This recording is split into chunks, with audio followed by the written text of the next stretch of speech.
I love these guys that take to social media and go, now everybody's a such and such expert. No, none of us are experts on anything, but we do the time to read and research what it is we're going to discuss before we discussing it. Here's another one of these fucking guys.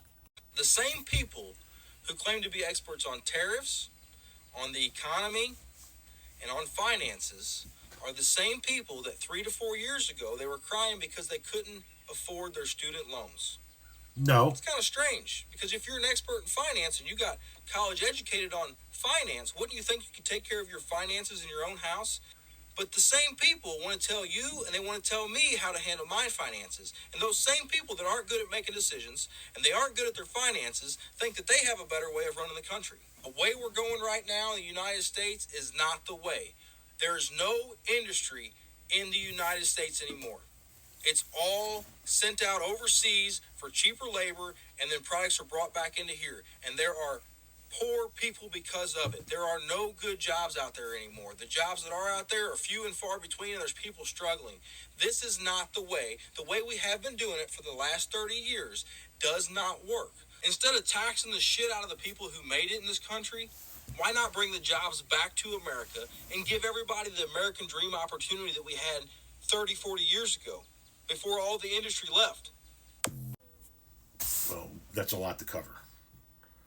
Right off the bat, you're bitching about other people pretending to be experts. You're a cattle farmer, a noble profession.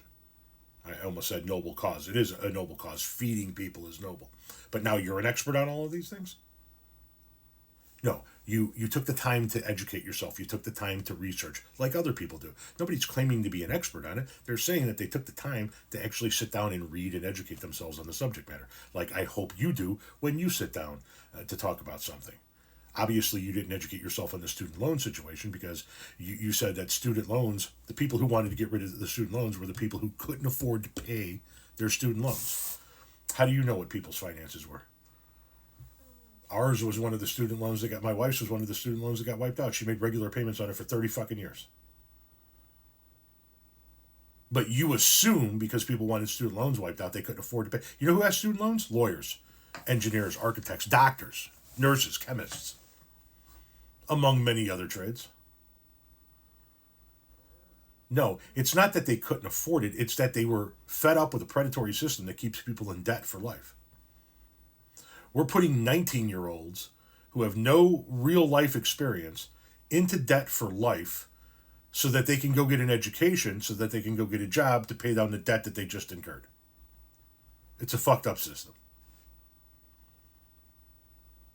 But you claim to be an expert on it. You became an expert on college education and the tuition or the student loan system as a cattle farmer. You know, the thing that you're bitching at other people about.